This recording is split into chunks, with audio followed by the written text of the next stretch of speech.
데살로니가 후서 1장 11절 12절, 2장 13절 15절 각각 합독하겠습니다. 함께 읽겠습니다.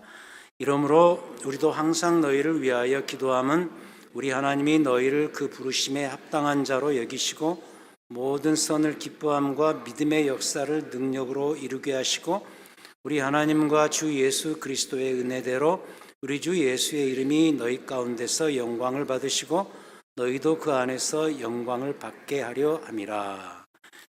이어서 2장 13절부터 15절입니다. 함께 읽습니다. 주께서 사랑하시는 형제들아, 우리가 항상 너희에 관하여 마땅히 하나님께 감사할 것은 하나님이 처음부터 너희를 택하사 성령의 거룩하게 하심과 진리를 믿음으로 구원을 받게 하심이니, 이를 위하여 우리의 복음으로 너희를 부르사 우리 주 예수 그리스도의 영광을 얻게 하려 하심이니라. 그러므로 형제들아, 굳건하게 서서 말로나 우리의 편지로 가르침을 받은 전통을 지키라. 아멘. 앉으시겠습니다.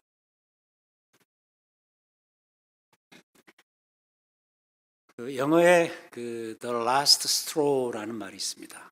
번역하면 마지막 지푸라기 하나, 그렇게 번역할 수 있겠죠. 마지막으로 그 얹은 지푸라기 하나 때문에 당나귀의 등이, 발목이 꺾일 수 있다는 그런 뜻의 말입니다. 즉, 당나귀 등에 실린 짐의 무게에는 한계가 있다. 그 일꾼이 당나귀 등에 집더미를 계속해서 싣겠죠.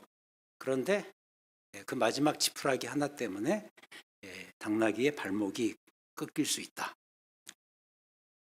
이를 무시하고 계속해서 당나귀 등에 짐을 싣는다면 어느 한계 지점에 이르면은 당나귀는 결국 쓰러지고 만다는 뜻이죠. 좀 고급진 말로는 이걸 임계질량이라고도 부릅니다. 임계질량, 한계 지점이죠. 자, 근데 우리 신앙생활에도 이런 지점은 반드시 있다는 거죠.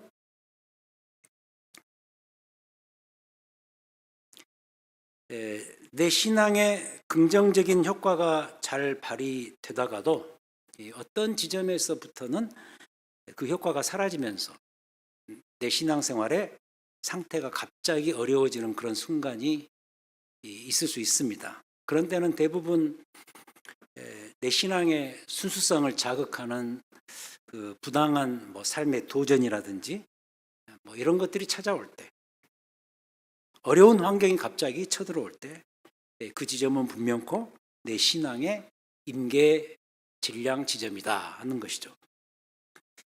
사도 바울이 그 많은 교회를 목회를 했습니다만, 비록 가장 짧은 목회 기간이었지만 바울이 개척한 교회들 중에서 매우 건강했던 교회가 오늘 이 본문의 주인공인 데살로니가 교회입니다.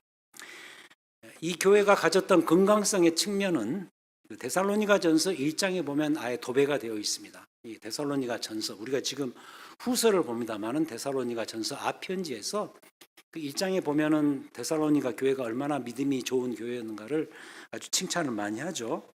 그런데도 이 데살로니가 교회에게도 신앙생활의 한계 지점은 결국 찾아오고야 말았다. 당나귀 등의 마지막 지푸라기처럼 어떤 결정적인 임계 질량의 지점이 도착했다, 이런 뜻이죠. 자, 그럼 이 데살로니가 교회에게 그게 뭐였을까? 어떤 게 그 교회의 한계 지점이었을까? 어떤 특별히 외부적인 그런 아픔, 도전이 있었는데 그것은 이렇게 단적으로 말할 수가 있습니다. 환난과 박해였다. 그러니까 그 데살로니가 교회에 임했던 환난과 박해였다. 그 박해의 주인공이 그럼 누구냐? 놀랍게도 그 교회 안에 고질적으로 이미 자리 잡고 있었던 거짓 선생들입니다. 데살로니가 후서 1장 8절에 보면 이런 언급이 나옵니다. 1장 8절에 하나님을 모르는 자들과 우리 주 예수의 복음에 복종하지 않는 자들에게 형벌을 내리실 것이다. 그러니까 이들이 바로 그 주인공들이겠죠. 그 안에 자리 잡고 있었던 거짓 선생들. 그렇다면 그들의 특징이 뭘까? 그것은 시작부터 첫 번째 목회자였던 바울의 가르침을 무시했다는 점입니다. 근데 이번 경우에 이게 데살로니가 후서니까 전서가 있었겠죠. 앞에 쓴 편지가 있었겠죠. 그러니까 이 후서를 썼던 때 놀랍게도 더 확대된 형태로 그 문제점이 드러나기 시작하는데, 바울 사도가 이 앞편지에서, 전서에서 이 교회의 고질적인 문제였던, 특히 그 종말적 사상에 대한 문제점들, 이것을 잘 설명해 주었고, 특히 예수 그리스도의 재림의 확실성에 대한 그 부인이 있었고, 또 거기에 대한 회의가 있었는데, 그것을 이미 앞에서 충분히 고쳐줬습니다. 이걸 어떻게 대비하고 어떻게 처신할 것인가, 그 자세와 방법에 대해서 데살로니가 전서 앞편지에서, 특히 데살로니가 전서 4장과 5장에서 아주 풍성하게 잘 가르쳐 줬어요. 이미 그걸 첫 번째 편지로 보냈겠죠. 근데 그 첫 번째 편지가 이 교회에 잘 전달되어서 읽힌 후에도 놀랍게도 도리어 더 심한 박해가 그들에게 찾아왔다. 그 첫 번째 상황보다 더 악화된 상태가 됐다는 것이죠. 바울의 가르침이 틀렸다 그러면서 이 바울을 비난하는 그룹이 그 안에서도 생겨버린 것입니다. 그리고 그와 함께 바울의 가르침을 따르려는 대부분의 성도들은 점점 더 그 박해 희생자들이 되어가고 있었습니다.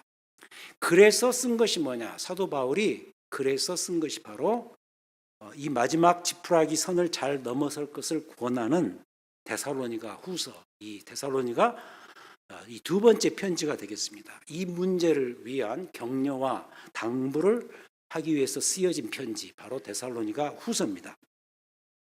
자, 그렇다면 우선 이 격려의 근거가 뭐냐라는 것이죠. 자, 이 격려를 하려면 격려의 근거가 있지 않겠습니까? 그것은 종말적 확신입니다. 에스카톨로지컬 어슈어런스라고 번역할 수 있는데, 종말적 확신. 좀 말이 어려운데 아주 중요한 개념이거든요. 이 종말적 확신이라는 것은 예수 그리스도께서 후에 재판장으로 오실 때 어떤 일이 벌어질 것이냐. 성도들을, 너희 같은 성도들을 박해하는 자들에게는 환난으로 갚으실 것이다. 그리고 박해를 당하고 믿음으로 잘 이겨냈던 그런 자들에게는 안식으로 갚아주실 것이라는 그 미래의 약속을 실제적으로 지금 바라보는 확신이 뭐냐? 그게 종말적 확신입니다. 1장 6절에서 그렇게 이야기합니다. 너희로 환난을 받게 하는 자들에게는 환난으로 갚으실 것이다. 너희를 핍박하고 이 복음에 대해서 잘못 가르치고 그래서 너희에게 어려움을 주는 그들에게는 그때 환난으로 갚으실 것이고, 7절 환난을 받는 너희 같은 자들에게는 우리와 함께 안식으로 갚으실 것이다. 이 사실을 믿으라. 그러니까 하나님께서 우리를 부르셨으니까 그 부르심에 합당한 결국 영광의 자리에 이를 수 있도록 여러분들을 계속해서 만들어 가실 것이라는 그 확신이 뭐냐? 이른바 종말적 확신이다. 이렇게 말할 수 있겠죠. 그리고 오늘 첫 번째 읽었던 1장 11절, 12절이 바로 그 이야기입니다. 이 종말적 확신에 대한 이야기. 1장 11절. 이러므로 우리도 항상 너희를 위해서 기도하는데 그 기도 제목이 뭐냐? 우리 하나님이 너희를 그 부르심에 합당한 자로 여기실 것이고 모든 선을 기뻐함과 믿음의 역사를 능력으로 이루게 하실 것이고, 그래서 결국 12절 우리 하나님과 주 예수 그리스도의 은혜대로 우리 주 예수의 이름이 너희 가운데서 결국 영광을 받으실 것이고, 더 나아가 너희도 그 안에서 영광을 받게 할 것이다. 바로 이 이야기. 이 종말적 확신만이 마지막 지푸라기에도 넘어지지 않을 수 있는 비결이고 유일한 너희들의 버팀목이 될 것이다. 이 가르침인 것이죠. 여러분, 우리에게로 와보죠. 그래서 신앙이라는 것은 이렇게 말할 수 있습니다. 신앙은 현재의 문제입니다. 내 현재가 미래의 완성을 유도합니다. 미래를 불신하면 현재도 함께 흔들리게 되어 있습니다. 그리고 현재가 흔들리면 미래의 영광스러운 지점에 도착할 수도 없습니다. 그래서 이 기독교 신앙이라는 것은 뭐냐? 미래에 주어질 그 확실한 약속을 지금 이 현재의 순간에 어떻게 잘 붙잡고 있느냐, 여기에 달려있다는 사실이에요. 그래서도 여러분에게도 내게도 신앙의 현재적 승리가 잘 경험되지 않으면 안 되는 거예요. 그렇다면 내 신앙의 현재적 승리에 금이 가게 하는 예를 들어서 여러분들의 그 마지막 지푸라기 같은 게 있다면 그게 뭘까?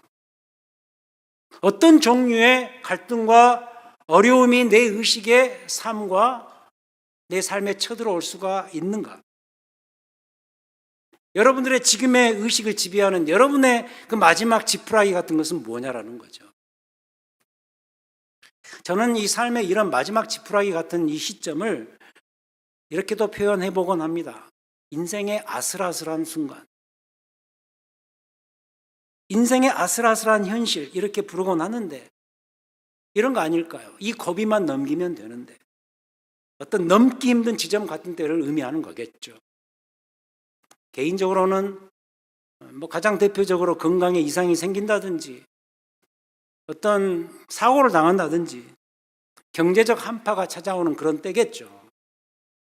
교회적으로 놓고 말하면 영성과 경건이 메말라가고 아까 우리가 불렀던 그 찬송처럼 하나님을 향한 갈망이 점점 식어져가고 사라져가는 그런 분위기, 그런 느낌을 갖는 때 아슬아슬한 순간이죠. 마치 외주를 타는 것 같은 느낌이죠. 그러나 비행기가 이륙할 때 가장 많은 에너지와 연료가 쓰이는 것처럼 여러분 우리가 자동차를 매일 운전하는데 특히 언덕을 계속해서 올라갈 때 이 트랜스미션이 잘 작동이 돼야 차가 언덕을 잘 올라갈 수 있는 것처럼 우리 인생에도 그런 변곡점들이 다 있단 말이죠. 이걸 잘 넘어서야 한다. 여러분 인생의 마지막 지푸라기 이런 순간 잘 넘어서야 할 것이다. 그게 우리 신앙의 중요한 목표요. 어떻게 보면 삶의 이상이 아니겠습니까? 그럼 뭘 해야 되겠죠? 어떻게? 도대체 어떻게 이 변곡점들을 잘 넘어설 수 있을까? 이 마지막 지푸라기 같은 순간을 잘 넘어설 수 있을까? How to do? 방법을 모려야 되겠죠. 근데 오늘 이 말씀에 근거하자면 일단 이럴 때는 그것을 의식적으로 쳐다보지 않도록 우리가 훈련해야 됩니다.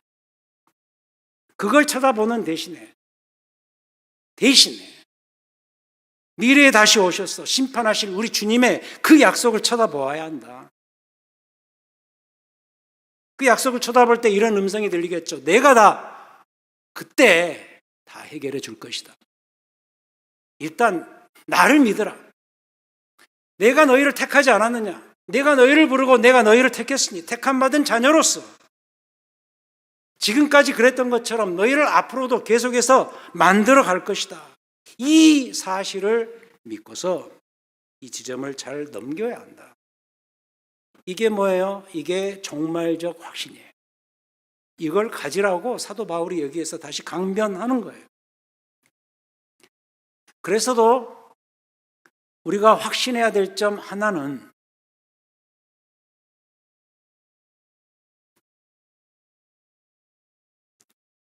우리는 결코 사생아가 아니라는 사실입니다. 히브리서에서도 그러지 않습니까?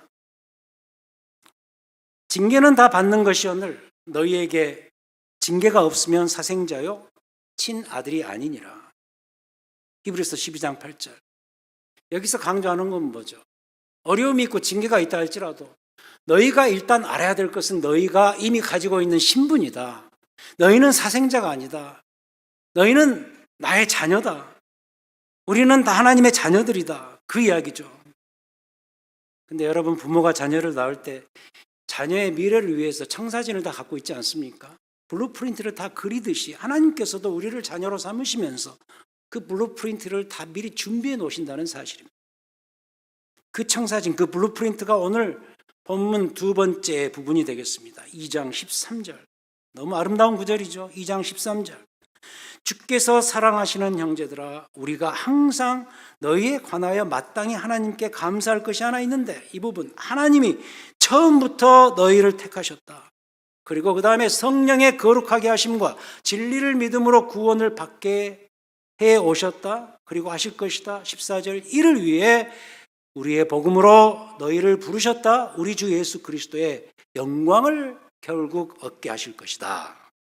이 구절 놀랍죠?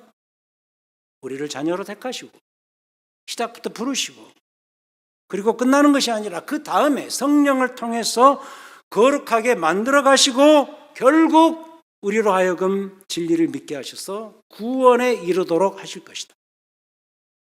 그리고는 결국 청사진의 가장 마지막 지점에 우리를 도달하게 하실 것이다. 그게 뭐죠? 주 예수 그리스도의 영광을 너희로 하여금 얻게 하실 것이다. 2장 14절 후반부. 이 도면, 이 블루프린트가 완성되기 위해서는 더 좁혀 들어가서 다음 두 개의 절차가 반드시 필요합니다. 오늘 설교의 사실 본론입니다. 제일 중요한 이야기를 이제부터 하겠는데 이 두 가지가 이 과정 속에서 꼭 필요하다. 그게 뭐냐? 그게 13절에 나오죠. 성령의 거룩하게 하심과 진리를 믿는 거예요. 여러분, 이 두 개는 기독교 신앙에서 너무너무도 중요한 거예요. 성령의 거룩하게 하심과 진리를 실제로 믿는 것.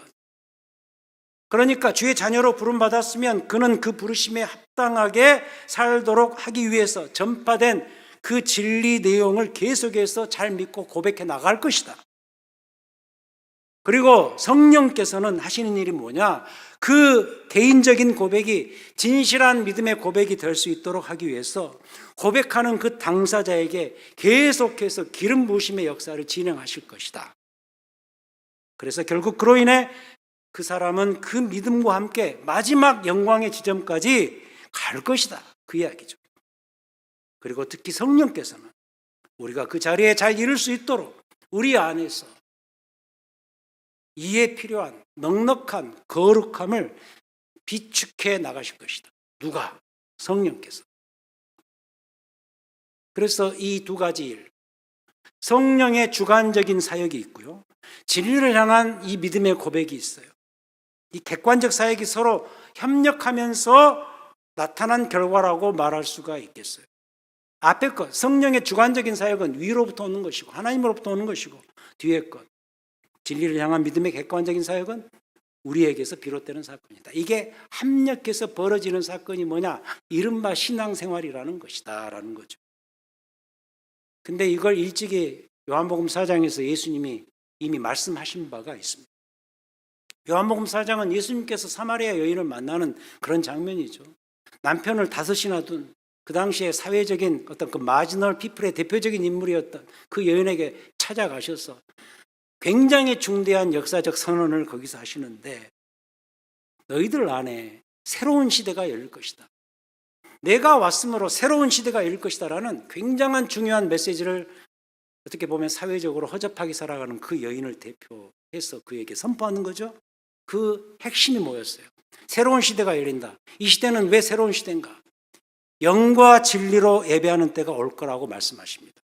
요한복음 4장 23절 24절.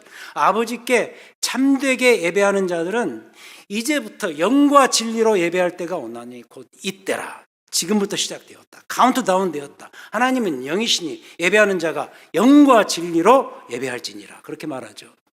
과거 성경 번역은 신령과 진정으로 그렇게 번역이 되어 있는데 그건 잘못된 번역입니다.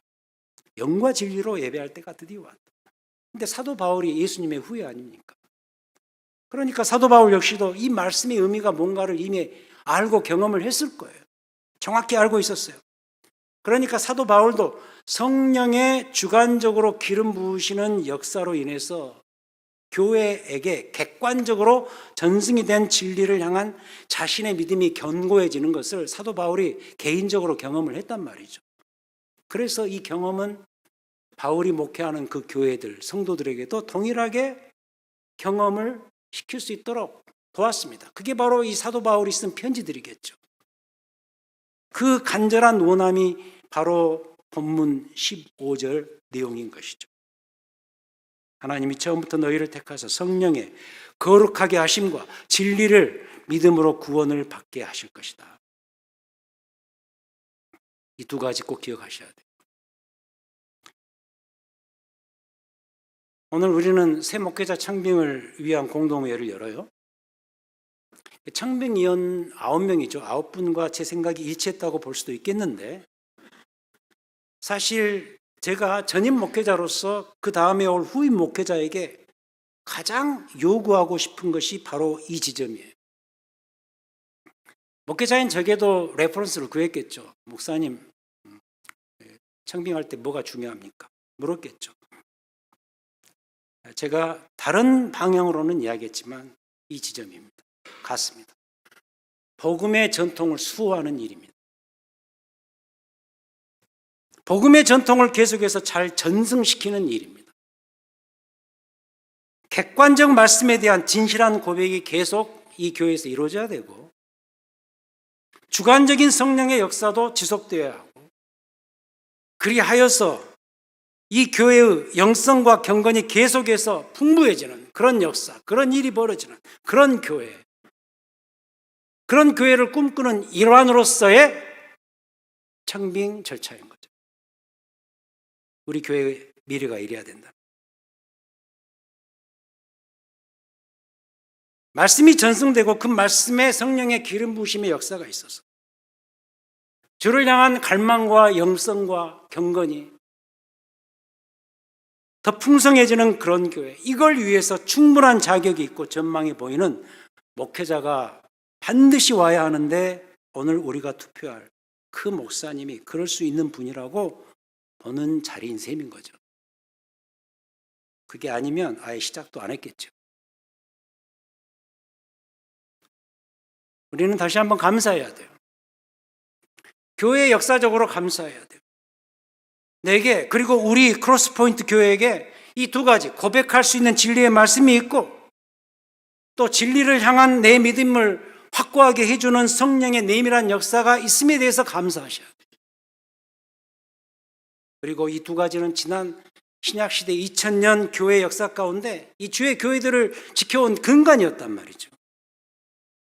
다음 주 디모데전서 또 강조하겠습니다만 바로 이 두 가지, 말씀과 성령의 역사가 없었더라면 우리 주님의 교회들은 이 세상에 존재할 수도 없었고, 지금 이 자리에 우리 크로스포인트 교회 역시도 이거 아니면 존재할 수도 없습니다.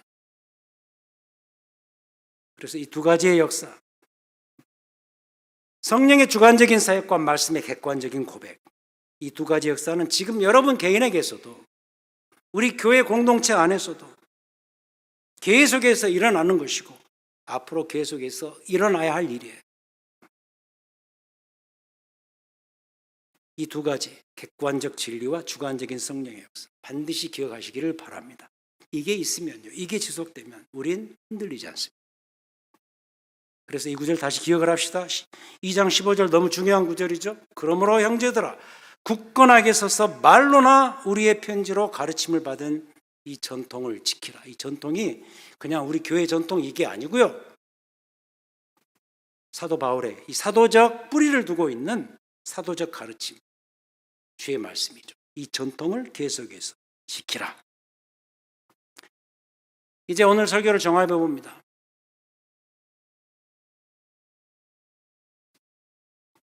우리의 신앙생활에서 흔들릴 때는 반드시 생긴다. 이게 첫 번째 포인트였죠. 내 신앙생활의 마지막 지푸라기 같은 그런 순간이죠. 그 순간, 그럼 가장 먼저 필요한 것이 뭐냐? 이 데살로니가 전후서의 문맥에서 놓고 보자면 그건 종말적 확신이다. 미래에 다시 오실 우리 주님께서 모든 상황을 정리해 주실 것이라는 이 미래에 대한 확신이죠. 그리고 그 다음 필요로 추가로 필요한 것이 있다고도 말씀을 드렸어요. 그것은 두 가지인데, 이 흔들리지 않는 종말적 확신을 계속 잘 유지하고 간직하기 위해서 필요한 것, 객관적 진리의 말씀과 두 번째, 주관적인 성령의 일하십니다. 그래서 이 두 가지는 신자 개인이든 교회든 반드시 필요한 것으로서 오늘 이 본문에서는 이걸 전통이라고 부르고 있다. 사도에게 가르침을 받은 이 전통을 지키라, 그렇게 말하죠. 그래서요, 이 신앙생활은 그래요. 여러분 신앙생활 하지 않습니까? 이 확신과 이 전통, 이게 항상 같이 다녀야 됩니다. 내게 확신이 있겠죠? 그 확신, 종말적 확신이 필요하겠죠? 그럼 그 확신을 유지시켜 줄 수 있는 전통이 꼭 필요하다는 거죠. 그래서 신앙의 확신이 흔들릴 때 이 전통, 말씀의 카드를 꺼내드려야 되고, 반대로 전통과 말씀이 온전히 서지 못할 때는 신앙만이 아니라 온 교회가 위험에 빠질 수가 있는데, 그 위험은 바로 우리의 종말적 확신이 흔들리는 순간이라는 것이죠. 우리 크로스포인트 교회 미래에는 제발이지 이 일만큼은 없었으면 하는 그 마음이 있습니다. 9월 달이면 제가 목회 사역을 마치고 이 교회를 떠나는데, 그래서 제게는 이 교회가 다른 거 없습니다. 복음의 전통 위에서 계속 잘 세워져 가는 교회가 되기를 바라는 그 마음뿐이에요. 그 외에 없어요. 오늘 공동회도 그 일환 위에 있는 일이라고 저는 확신을 해요. 지난번 휴가 때 그 마라나타 비전교회 부목사님이 오셔서, 윤삼열 목사님이 오셔서 그 말씀을 하시던데, 제가 참 재밌는 발견을 했습니다. 한동민 목사님, 윤삼열 목사님, 한동훈, 윤석열. 참 그 신기하죠? 그것도 참 신기하더라고요. 제 와이프하고 이야기하면서 한동훈 목사님 그러더라고, 제 와이프가 느닷없이. 예, 그분이 요새 대박이 난 드라마 그 폭삭수가수다, 예, 그 이야기를 하시더라고요. 설교를 들어보니까. 그 드라마가 글로벌 히트를 쳤어요, 생각보다. 근데 이유가 뭔가 봤더니 공감대가 다 있는 거죠. 이 가족과 관련해서 그 공감대가 있는데, 그 공감대를 형성시켜주는 그 감명 깊은 대사들이 많더라고요. 참 작가가 훌륭하더라고요. 그런 참 시인이라 그러던데 정말 멋있는 대사가 참 많았는데, 제가 가장 기억에 남고 제 눈물샘을 가장 자극했던 그 말이 하나 있습니다. 그 대사가 있는데, 아버지 관식이가 그 딸 금명이한테 그런 이야기를 하죠. 넌 내게 항상 늘 1번이었어. 그런 말. 넌 내게 늘 1번이야. 다른 아빠한테 늘 1번이었어. 제가 그때 좀 그 감동이 됐던 것은 뭐냐면, 그러고 봤더니 제가 그래 왔더라고요. 얼마 전 만난 딸한테도 제가 그랬습니다.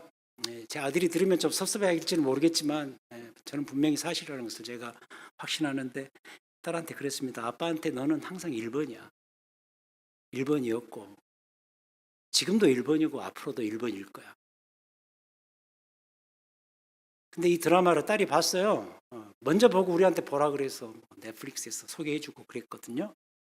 근데 사위한테 물어봤어요. 사위한테 너도 봤냐? 그랬더니 자기는 안 봤대요. 자기는 그런 드라마 싫어하는데, 우는 드라마.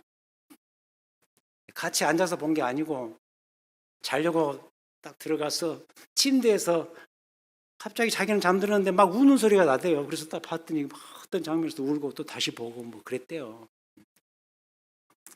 그러니까 이 드라마를 봤을 거 아니에요. 그리고 뭐 아시는 분 아시지만 제 딸이 이제 드디어 임신을 해서 이제 곧 가을이면 애를 낳습니다. 또 자식을 이렇게 임신해 보니까 이 모든 이 스토리가 다 공감이 되는 거예요. 근데 제가 그런 애한테 넌 내게 1번이야. 1번이었어. 이 말을 듣고 얼마나 고마워하는지 그 표정을 제가 기억합니다. 오늘 설교 제목을 이렇게 잡아본 이유가 있어요. 넌 내게 늘 1번이야. 하나님께 여러분들이 그런 존재라는 거예요. 하나님은 여러분들 각자를 향해서 너는 늘 내게 1번이야. 제가 좋아하는 구절인데요. 빌립보서 1장 6절에서 그러죠. 너희 안에서 착한 일을 시작하신 이가 그리스도 예수의 날까지 이루실 줄을 확신하노라. 하나님은요, 여러분에게 지금까지 단 한 번도 한순간도 1번이 아니었던 적이 없어요. 이전만큼은 지금도 불변이고요. 그래서 지금 이 순간에도 하나님께 여러분은 늘 1번이에요. 물론 앞으로 당연히 더 그럴 것이고. 요새 뭐 그런 말 있죠. 빼박, 뺄 수도 없고 박을 수도 없는 빼박 증거가 있어요. 오늘 말씀이 바로 그 증거예요. 빼박 증거예요. 근데 오늘 말씀보다 더 귀한 증거가 하나 있는데, 사실은 그랬어요. 사실은 제가 이 구절을 가지고 오늘 이 설교를 하려고 했는데, 이렇게 뒤져보니까 전번에 그 구절을 가지고 설교를 이미 했더라고요. 그래서 제가 다시 이와 유사한 본문 2개를 택해서 오늘 이 설교를 하는데, 데살로니가 전서 5장 23절 24절입니다. 이 부분에서 제가 제일 좋아하는 구절인데요. 빼박 증거입니다. 하나님이 여러분들 각자에게 여러분들이 늘 1번이라는 사실을 보여주는 매우 객관적이고 매우 확실한 증거가 있습니다. 데살로니가전서 5장 23절 24절 한번 읽어볼까요? 같이? 시작. 평강의 하나님이 친히 너희를 온전히 거룩하게 하시고 또 너희의 온 영과 혼과 몸이 우리 주 예수 그리스도께서 강림하실 때 흠없게 보존되기를 원하노라. 너희를 부르시는 이는 미쁘시니 그가 또한 이루시리라. 아멘. 너희를 부르셨으니 그분은 별명이 뭐죠? 미쁘신 분, 신실하신 분, 믿을 만한 분, accountable, faithful, 확실한 분. 그러니 그가 결국 이루실 것이다. 왜죠? 왜 이 약속을 이루실까요? 여러분은 하나님에게 늘 1번이니까. 하나님 아버지, 우리가 모든 것이 다 하나님의 은혜라고 말은 하면서도 과연 진정으로 그러한가? 진정으로 모든 것이 다 하나님의 은혜인가? 하나님의 은혜 없으면 한순간도 살 수 없다고 말할 수 있는 그런 자들인가? 우리의 삶의 과정과 정황 속에서 충분히 잘 경험하지 못하는 우리의 모습을 돌아봅니다. 그런데 말씀하십니다. 흔들리고 마지막 지푸라기 같은 그런 위험한 삶의 시선들이 다가올 때 그것을 바라보지 말고 우리 주님을 바라보아야 되는 그 이유, 바로 하나님께는 우리가 늘 1번이고 그래서 우리가 하나님의 그 은혜의 틀 안에서 살아갈 수밖에 없고 그것으로 아름다운 삶의 영광을 얻을 수 있다는 사실을 믿기 때문입니다. 우리에게 말씀을 주시고 약속을 주시고 그것을 믿을 수 있는 성령의 인치심이 있도록 해주신 것 감사드립니다. 잘 믿고 잘 신뢰하고 잘 따라가서 우리의 이 종말의 아름다운 영광의 순간에 잘 도착할 수 있는 우리 모든 성도들이요 우리의 교회가 될 수 있도록 인도하여 주시옵소서. 우리에게 다시 오실 우리 주 예수 그리스도의 이름으로 기도하였습니다. 아멘.